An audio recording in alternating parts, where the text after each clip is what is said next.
உலக தமிழர்களுக்கு வணக்கம். நான் உங்கள் வெங்கிரத்னம். 2 நாள் சென்னைக்கு சில வேலைகளுக்காக போயிருந்தோம். முடிச்சுட்டு வந்தாச்சு. என்ன பெரிய வாழ்க்கை, இங்கே அரியலூர், சென்னை, அங்க இங்கன்னு அலைகிறோம். என்னத்த காசு பணம் சம்பாரிச்சும் கூட போங்க, ஒரு பெத்த புள்ள கேட்டதை வாங்கி தர முடியல அப்படின்னா என்னத்த நம்ம தான் சம்பாரிச்சு என்னத்த பண்ண போறோம்? எங்க எப்படி முயற்சி செஞ்சும் பையன் கேட்டதை வாங்கிட்டு வர முடியல. என்னத்த போங்க. என்னடா வேணும்னு கேட்டேன். நீ சென்னை போறப்ப சொல்லுப்பா, நான் என்ன வேணும்னு சொல்றேன் அப்படின்னா. சரிடா அப்படின்னு சொல்லிட்டு இங்கேருந்து சென்னை போயிட்டு போன் அடிச்சு, தம்பி ஏதோ வேணும்னு சொன்னியே, என்னப்பா வேணும் அப்படின்னேன். எனக்கு குளத்தூர் கொத்து பரோட்டா வேணும்பாங்கிறான்.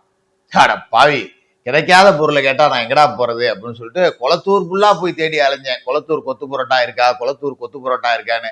அங்க உள்ளவங்க எல்லாம் என்ன சொல்றாங்க, இருந்ததே ஒரே ஒரு கொத்து பரோட்டா தாங்க, அதையும் பார்சல் கட்டி லண்டனுக்கு அனுப்பிச்சிட்டோம். இப்போ உங்களுக்கு கொத்து பரோட்டா, குளத்தூர் கொத்து பரோட்டா கிடைக்காதுன்னு சொல்லிட்டாங்க. எத்த புள்ள கேட்டதை வாங்கி தர முடியாத ஒரு அபல நிலைக்கு ஆளாயிட்டேன் அப்படின்னு நினைச்சு வருந்துறேன். அதோட நிறைய நேயர்கள் நேற்று சென்னையில இருக்கீங்களா, உங்களை பார்க்கட்டுமா, என் வீட்டுக்கு வாங்க, என் கடைக்கு வாங்க, நீ எங்க இருக்கீங்க சொல்லுங்க, நான் வரேன். இப்படி நிறைய அன்புகள். நிறைய பேரை என்னால் சந்திக்க முடியல, சில பேரை சந்திச்சேன். கண்டிப்பா அடுத்தடுத்த முறை வரும்போது கண்டிப்பா சந்திக்கிறேன்.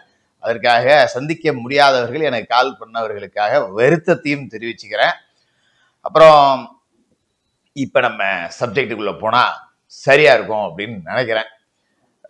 இப்ப ஒரு மோசமான விஷயம் ஒன்று நடந்திருக்கு, அதை ஃபர்ஸ்ட் சொல்லிடுவோம். இந்த அரியலூர் மாவட்டத்துல ஒரு விவசாயி, ஒரு ஏழை விவசாயி, போட்டோவில் இருக்கிறவர், எந்த தப்பும் பண்ணல, லோன் வாங்கியிருக்காரு. லோன் வாங்கி கட்ட முடியல. அதாவது எப்படின்னா, குறிப்பிட்ட தேதியை விட தள்ளி தள்ளி கட்டிட்டு இருக்காரு. ஒரு டியூ கூட பாக்கி இல்லாம. 5ஆம் தேதி டியூன்னா 5ஆம் தேதியே கட்டி ஆகணும், இல்லைன்னா வீட்டுல உட்காந்துக்கிறாங்களாம். அழுது கதறி ஒரு வீடியோ போட்டு கொலை பண்ணிக்கிட்டாரு. ரொம்ப பாவமா இருந்துச்சு அதை பார்க்கும்போது.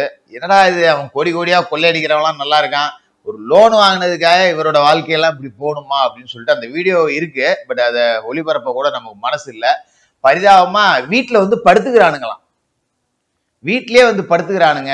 நான் நிம்மதியா ஒரு வேளை சோறு திங்க முடியலங்க, சாப்பிட்டு 2 நாள் ஆச்சுங்க, இத்தனைக்கு நான் டிவிலாம் பாக்கி வைக்கலங்க, லேட்டா கட்டுறேன், அதுக்கு இவ்வளவு டார்ச்சர் பண்றாங்க, தெரியாம கடன் வாங்கிட்டேன், என்னால கட்ட முடியலன்னு சொல்லிட்டு உயிரை மாச்சிக்கிட்டார். தமிழ்நாடு அரசு அந்த நிதி நிறுவனத்தை சேர்ந்தவர்கள் மீது கடுமையான நடவடிக்கை அப்படிங்கிறது எடுத்தே தீரணும். அதை விடக்கூடாது. இந்த மாதிரி இந்த நிறைய ஏகப்பட்ட குரூப் இருக்கானுங்க, சின்ன சின்ன குரூப். இந்த மகளிர் சுய உதவி கொடுக்குறேன்னு, 2 வீலர் லோனு, பழைய வண்டிக்கு லோன் கொடுக்குறேன்னு, இந்த சாவேரி ஃபைனான்ஸ் எல்லாம் ஒரு குரூப் இருக்கானுங்க. 1 மாசம் டியூ கட்டல அப்படின்னா கூட வண்டியை தூக்கிட்டு போடுவானுங்க. நீ கட்ட வேண்டியது வெறும் 5000 தான் இருக்கும், கடைசி 2 டியூ வாங்கவே மாட்டானுங்க. வண்டியை தூக்கிட்டு போயிட்டு 10,000 கொடு, 5,000 கொடு, சீசிங் சார்ஜ், அந்த சார்ஜ், இந்த சார்ஜ்னு போட்டு டார்ச்சர் பண்ணிடுவாங்க. இந்த மாதிரி ஆட்களை கொஞ்சம் கட்டுப்படுத்தணும் அப்படிங்கிற ஒரு கோரிக்கையும் வச்சுக்கிட்டு, இல்லாட்டி இந்த மாதிரி பல உயிர்கள் போவோம், நடவடிக்கை எடுங்க சிஎம் சார் அப்படிங்கிற கோரிக்கையும் வச்சுக்கிட்டு, அடுத்து நம்ம பழனி கோவில் விவகாரத்துக்கு வருவோம். ஏன்னா 4-5 நாளா இது ஒரு பெரிய பேசு பொருளா இருக்கு. இப்ப அந்த பத்திரப்பதிவை நீதிமன்றம் ரத்து பண்ணிருச்சு. ஒரு 100 கோடி ரூபாய் மதிப்புள்ள ஒரு இடத்த 2 கோடி ரூபாய்க்கு ஒருத்தன் வாங்கியிருக்கான் அப்படின்னா, இது அமைச்சர் பேசுறாரு, இந்த லோகேஷ் தமிழ்ச்செல்வன் பத்திரப்பதிவுத்துறை அமைச்சர், அறநிலைத்துறை அமைச்சர் ரமேஷ், 2 பேருக்குமே சம்பந்தப்பட்ட விஷயம் தான் இது. ஏன்னா அறநிலைத்துறை அதோட இடத்த பத்திரப்பதிவுத்துறை தான் பண்ணிருக்கு. ஒரு குறிப்பிட்ட தாசில்தார, ஒரு குறிப்பிட்ட சப்ரிஜிஸ்டார் டெப்டேஷன்ல ரிஜிஸ்டர் பண்ணி கொடுத்துட்டு போறாரு, சஸ்பெண்ட் ஆயிருக்காரு. இப்ப பத்திரப்பதிவு ரத்தாயிடுச்சு. பட் எனக்கு ஒரே ஒரு கேள்விதான், பெருசாலாம் இல்லை. அதை எழுதி வாங்கினவன் அவன், எழுதி கொடுத்தவன் அவன், ஏன் அதை திரைமறைவுல வச்சிருக்கு இந்த அரசு? இந்த ஒரு கேள்விக்கு மட்டும் பதில் கிடைச்சா போதும், வேற எதுவுமே தேவையில்லை. எழுதி கொடுத்தவன் யாரு, வாங்கினவன் யாரு, அவ்வளவுதானே. ஒரு தப்பு நடந்திருக்குன்னா ஒருத்த இடத்த எழுதி கொடுத்துருக்கான், கோவில் இடத்த எழுதி விடுவது இவன் யாரு, இவனுக்கு யாரு இந்த அதிகாரம் கொடுத்தா? தப்பான ஒரு இடத்தை எப்படி அந்த பதிவுத்துறை ரிஜிஸ்டர் பண்ணிச்சு, அவனை சஸ்பெண்ட் பண்ணிருக்கீங்க, அது பிரச்சனை கிடையாது. எழுதி வாங்கினவன ஒருத்தன் இருக்கான்ல, அவனா யாரு, ஏன் அவன் பேர்லாம் வெளியே வர மாட்டேங்குது? இந்த மாதிரியான திரைமறைவு வேலைகள் அப்படிங்கிறது நடந்துச்சு, அரசுல ஒரு வெளிப்படைத்தன்மை இல்லை அப்படின்னா ரொம்ப கஷ்டம். கண்டிப்பா இவர்கள் தண்டிக்கப்படணும். பார்ப்போம் அடுத்தடுத்து என்ன நடக்குதுன்னு ஃபுல் டீட்டெயிலும் நாம பேசுவோம். இப்ப முக்கியமான விஷயம் என்ன அப்படின்னா, தமிழ்நாட்டோட பெரிய பிரச்சனை அப்படிங்கிறது போதை. ஒரு பெரிய வேட்டை அப்படிங்கிறத அடப்போறாங்க. தமிழ்நாடு அரசு ஒரு பெரிய ஆபரேஷனுக்கு தயாராகிட்டு இருக்கு. நமக்கு நம்ப தகுந்த சோர்ஸுகள் மூலமா கிடைச்ச தகவல். என்ன அப்படின்னா, எந்த ரூபத்தில் போதைப் பொருள் இருந்தாலும், அதாவது டாஸ்மார்க் சரகை விட்டுருங்க, அதை தாண்டி கஞ்சா, இந்த குட்கா, ஆன்ஸ், ஏகப்பட்ட ஊசி, மாத்திரை, மயிறு, மட்டன்லாம் எல்லாம் வந்துருச்சு. அதான் திமுக எல்லாம் உலகத்துல இல்லாத போதைப் பொருள்லாம் கொண்டாந்து இறங்கி வச்சிருக்காங்க. கண்டிப்பா திமுக தான் பண்ணது. இது திமுக ஆட்சியில தான் இவ்வளவு போதைப் பொருளும் வந்துச்சு. அதுல மாற்று கருத்தே கிடையாது. மொத்தமா இறங்கி வச்சு சமூகத்தை நாசம் பண்ணிட்டு இருக்காங்க. இந்த அரசு அதற்காக ஒரு ஸ்பெஷல் ஆபரேஷன் பிளான் பண்ணிருக்காங்க. 60 நாள் ஆபரேஷன் பீரியட். வேட்டையாட போறாங்க இறங்கி. தனி டீம் ஒரு மிகச்சிறந்த அதிகாரி தலைமையில போடப்பட்டிருக்கு. அபிஷியலா வெளில வர வரைக்கும் ஆபீசர் பேர் சொல்ல வேண்டாம். வேட்டை நடக்க போகுது. கஞ்சா வித்தவன், வாங்கினவன், பயன்படுத்தினவன், சப்ளை பண்ணவன், டிரான்ஸ்போர்ட்ல எடுத்துட்டு போனவன், வந்தவன், அத்தனை பயிலுக்கும் குண்டாஸ். சகிட்டுக்கு எவனா இருந்தாலும் பிடிச்சி குண்டாஸ் போட சொல்லியிருக்காங்க. எந்த ரூபத்துல போதை பொருள் எவன் கன்சியூம் பண்ணாலும் சரி, அவனை பிடிச்சி வெளுத்து அடிச்சு அவனுக்கும் குண்டாஸ் தான். அதனால தடை செய்யப்பட்ட போதை பொருட்கள் எந்த ரூபத்துல எங்க கிடைச்சாலும் அரசுக்கு தகவல் கொடுங்க. அரசுகிட்ட அப்ரோச் பண்ண முடியாதவங்க நம்ம சேனல்லயே கூட தொடர்பு கொள்ளுங்க. இதுல அரசுக்கு ஒரு முக்கியமான விஷயத்தையும் நான் சொல்றேன். நிறைய பேசஞ்சர் ரயில்கள்ல, பயணிகள் ரயில் இருக்கு பாத்தீங்களா, எக்ஸ்பிரஸ் இல்லாத பயணிகள் ரயில் இருக்கும். இதுல பெண்கள் பெட்டின்னு இருக்கும், எல்சி, லேடிஸ் கோச்னு சொல்லிட்டு, லேடிஸ் கம்பார்ட்மெண்ட். இதுலதான் நிறைய இடங்கள்ல இந்த மாதிரி போதைப் பொருட்கள் டிரான்ஸ்போர்ட் ஆயிட்டு இருக்கு. ஒரு மாவட்டத்துல இருந்து இன்னொரு மாவட்டத்துக்கு, ஒரு மாவட்டத்துல இருந்து இன்னொரு மாவட்டத்துக்கு அப்படின்னு சொல்லிட்டு நிறைய விஷயங்கள் நடக்குது. இதனால ரயில்வே போலீஸ் லேடி கம்பார்ட்மெண்ட்ல பெருசா எதுவும் ஏறி இறங்கிட போறது இல்ல. பட் அங்கதான் இதெல்லாம் நடக்குது அப்படின்னு நிறைய தகவல்கள் எனக்கே வருது. அதனால அரசு, ரயில்வே போலீஸாரும் சேர்ந்து இந்த லேடிஸ் கம்பார்ட்மெண்ட்டை கொஞ்சம் தீவிரமா ஃபாலோ பண்ணணும் அப்படிங்கிற கோரிக்கையும் முன் வச்சுக்கிட்டு இப்ப அடுத்த விஷயத்துக்கு வரும். அருண் ஐபிஎஸ் இப்பதான் டம்மி ஆக்கப்பட்டிருக்காரு. பயங்கரமா கோல வச்சுன ஒரு ஆளு. இவரை பத்தி நாம நிறையவே பேசியிருக்கோம். பட் இப்ப சிக்கல்ல மாட்டிக்கிட்டாரு. என்ன சிக்கல் அப்படின்னா, தமிழ்நாடு அரசு ஆம்ஸ்ட்ராங் அவர்களோட படுகொலை வழக்குல சிபிஐ விசாரணைக்கு தடை கோரி மனு போட்டிருந்தாங்க. விசாரிச்சுட்டு போட்டோம். ஏன் திமுக அவ்வளவு காண்டு? ஒன்னால கண்டுபிடிக்க முடியல. எவனே ஒன்னாந்து பிடிச்சி கிடைச்சவன்லாம் முறை இடிச்சு வச்சுட்டு கேஸ ஒழுங்கா நடத்தல. ஒன்னா இருந்த செத்தே போயிட்டாரு நாகேந்திரன்.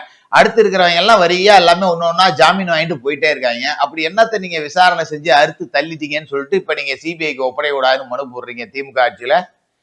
இப்ப இந்த அரசாங்கம் இந்த வழக்கை சிபிஐ விசாரிக்கலாம், ஆம்ஸ்ட்ராங் வழக்கை சிபிஐயே விசாரிக்கட்டும், இதுல நாம தலையிட வேணான்னு சிபிஐ விசாரணைக்கு எதிரான மனுவை வாபஸ் வாங்கியிருக்காங்க. இதுதான் அருண் ஐபிஎஸ் அவர்களுக்கு ஒரு பெரிய பிரச்சனை கொடுக்க போகுது. ஏன் அப்படின்னா, இந்த சம்பவத்தை பொறுத்த வரைக்கும் முக்கியமான குற்றவாளியான திருவேங்கடம் என்கவுண்டர் செய்யப்பட்டிருக்கார். இது போலி என்கவுண்டர். அதே மாதிரி இந்த வழக்கு சம்பந்தப்பட்ட சிசிங் ராஜாவும் என்கவுண்டர் செய்யப்பட்டார், போலி என்கவுண்டர் அப்படின்னு சொல்லிட்டு பரவலா பேசப்படுது. அதற்கான முகாந்திரம் இருக்கு, சும்மாலாம் பேசிட முடியாது. அதாவது திருவேங்கடம் சரண்டர் ஆனவன், சிசிங் ராஜாவை நீங்க ஆந்திராவில் பிடிச்சேன்னு சொன்னீங்க. ரெண்டுத்துக்குமே போட்டோ வெளியே வந்துருச்சு. செய்தி குறிப்பு வெளியிட்டதும் தமிழ்நாடு காவல்துறை தான். சரண்டர் ஆன திருவேங்கடத்தை நாங்க அழைச்சிட்டு போனோம் விசாரணைக்காக. அவன் மறைச்சு வச்சிருந்த துப்பாக்கி எடுத்து எங்களை சுட வந்தா நாங்க கொண்டுட்டோம். சபாஸ்ரா, செம்ம டைரக்ஷன், செம்ம ரைட்டிங் அப்படிங்கிற மாதிரி தானே இருக்கு. அதாவது ஆம்ஸ்ட்ராங் வழக்குல துப்பாக்கியே கிடையாது, வெறும் அறிவால் தான்.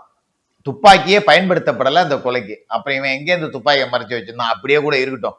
இப்ப திருவேங்கடம் ஒரு புரூட்டல் மர்டர் நடந்துச்சு, அதோடைய ஒரு முக்கியமான அக்யூஸ்ட். அவனை விசாரணைக்கு கூட்டு போறாங்க அப்படின்னா போலீஸ் எப்படி கூட்டு போவாங்க? சாதாரணமா ஜெயில ஒரு சின்ன கேஸ்ல இருப்பான், அவனை பெயில் எடுக்கிறதுக்காக கூட்டு வருவாங்க. அப்படியே விசாரணைக்கு வந்தான்னா பெயில் கிடைக்காம அவனை அப்படியே கோத்து கூட்டிட்டு கோத்தான் கூட்டு போவாங்க. எஸ்எல்ஆர் கையில வச்சிருப்பாங்க, செல்ஃப் லோடிங் ரைஃபிள் பேரு. கையில எஸ்எல்ஆர் இருக்கும், கூட்டிட்டு வருவாங்க. அதெல்லாம பிஸ்டல் இருக்கும், எல்லாமே வச்சுட்டு சாதாரண ஒரு லாட்டரி சீட்டு வித்தவனுக்கே இதான் நிலைமை. அப்படிதான் கூட்டு வருவாங்க, அப்படிதான் கூட்டு போவாங்க. அவன் இத்தனையும் மர்டர் கூட பண்ணிருக்க மாட்டான் அவ்வளவு பாதுகாப்போட. ஒரு புரூட்டல் மர்டரோட அக்யூஸ்டோட அங்க என்னப்பா எங்க ஆயுதம் வச்சிருக்க?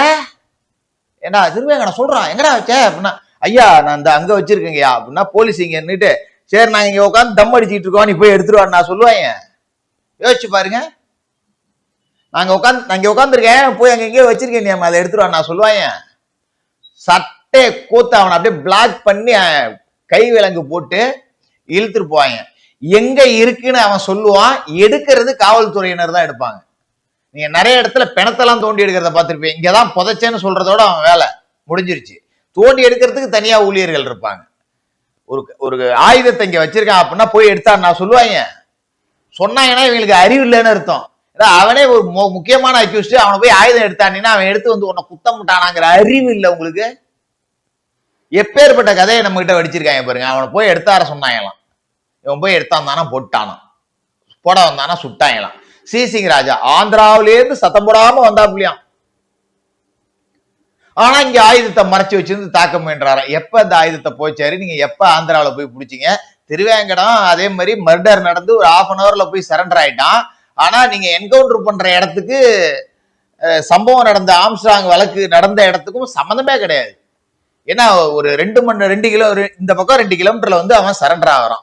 அங்கிட்டு 50 கிலோமீட்டர் போய் புதைச்சி வச்சுட்டு அதுக்கப்புறம் 2 கிலோமீட்டர் 1/2 மணி நேரத்துல வந்தானா? என்ன கதை இது?